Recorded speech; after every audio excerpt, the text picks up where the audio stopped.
Democracia es una palabra griega. Se compone por demos y kratos.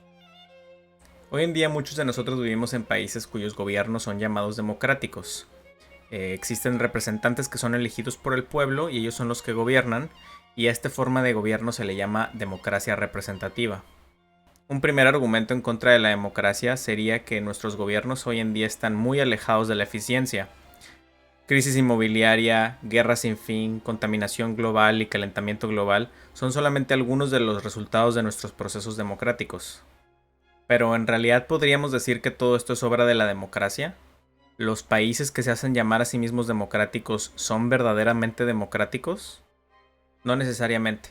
A pesar de que el pueblo elige a sus representantes a través del voto, no hay ninguna manera real de poder asegurarse de que cierto representante va a cumplir la voluntad del pueblo, y lo que observamos a menudo es lo opuesto.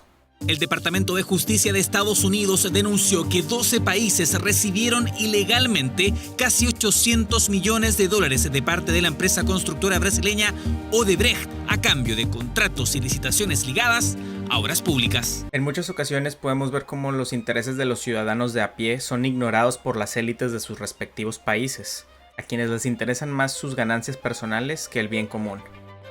Su influencia económica sobre las decisiones que se toman en el gobierno hacen que estas supuestas democracias se parezcan más a una oligarquía. Platón, uno de los filósofos más importantes de la historia de la humanidad, se interesó mucho por la política y escribió en su libro La República acerca de las oligarquías. Y así al final, en lugar de amar la contienda y la gloria, los hombres se vuelven amantes del comercio y del dinero. Honran y admiran al rico y lo hacen gobernante, y deshonran al pobre. La división inevitable. Tal estado no es uno, sino dos estados, uno de pobres, otro de ricos, y están viviendo en el mismo lugar, y siempre conspirando uno contra otro. Así que de acuerdo a Platón, nuestras democracias de Occidente son más bien oligarquías. El verdadero ejercicio de la democracia sería más parecido a la democracia griega antigua en uno de sus aspectos, democracia directa, que es cuando todos los miembros de un grupo tienen el poder de proponer y decidir. O sea, la democracia en México no es esta de que te ponen tres y a ver, puedes elegir entre los tres. ¿En qué momento participó la sociedad para decidir sobre qué programas se están presentando? Sobre si hay posibilidades de otros candidatos, ni siquiera hay eso. En la democracia representativa actual, le entregamos nuestra soberanía a un representante electo, y en ese momento la perdemos. Así que si la verdadera democracia significaría que todas las decisiones sean tomadas por la mayoría de las personas, ¿podemos asumir con seguridad que esta forma de gobierno sería algo deseable? Algunas personas dirían que la democracia directa es algo bueno en teoría, pero que en la práctica no funciona. Esto porque el poder residiría en las masas y no en las personas mejor preparadas, educadas, inteligentes o conocedoras. El mismo Platón pensaba que la democracia directa era una peor forma de gobierno que la oligarquía, y argumentaba que la mejor forma de gobierno era la aristocracia. No habrá fin a los problemas de los estados o de la humanidad misma hasta que los filósofos se conviertan en reyes en este mundo, o hasta que aquellos a los que ahora llamamos reyes y gobernantes se conviertan real y verdaderamente en filósofos, y el poder político y la filosofía entren así en las mismas manos. Una aristocracia o un gobierno encargado a una persona que está preparada para gobernar y que tiene la mente de un verdadero filósofo sería una forma bastante deseable de organizarnos. Platón se lo imagina como un rey filósofo, y hoy en día un término apropiado para referirnos a esta manera de organizarnos es tecnocracia. Pero el problema de tener un grupo exclusivo de personas preparadas para gobernar es que la única manera de que puedan superar sus sesgos cognitivos es con la diversidad. Un ejemplo podría ser el economista que cree que debe hacer lo que sea necesario para que la economía crezca, inclusive si esto causa malestar social. Todas las personas crecemos y nos desarrollamos en circunstancias diferentes, y muchas veces nuestros privilegios nos ciegan y no nos permiten ver la realidad como otras personas la verían. Por eso es importante valorar y tomar en cuenta la opinión de todas las personas a la hora de determinar nuestro futuro en común. Los aristócratas o tecnócratas podrán ser muy brillantes, pero no tienen la capacidad de entender cada situación a la perfección y sin sesgos. Pero, ¿qué pasaría si una persona carismática pudiera persuadir a las masas para que voten por acciones que beneficien a ciertos intereses y no al bien común? La mayoría de las personas estamos ya muy ocupados con nuestra vida diaria y no tenemos tiempo para involucrarnos seriamente con la política.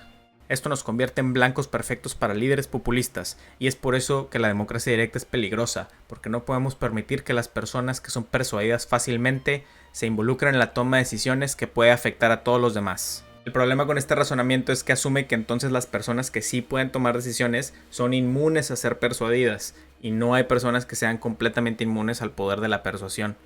Entonces, si todos podemos ser víctimas potenciales de la retórica populista, nuestra prioridad debería ser educar a las masas en materia de política, organización social, retórica y pensamiento crítico.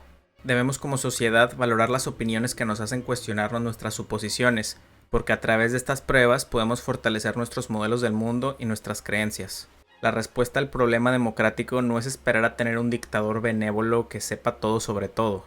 En vez de eso, debemos de tener votantes educados que piensen de manera crítica sobre el mundo que les rodea, elevar al público al nivel de los filósofos y de los expertos y que así puedan participar en la toma de decisiones. Las masas son potencialmente más sabias que cualquier individuo, y no por su sabiduría promediada, sino porque dentro de ellas existirá algún individuo cuya vida y circunstancias le hayan preparado de manera específica para enfrentar a los retos específicos que enfrenta nuestra sociedad de una manera mucho más real y profunda que a cualquier erudito.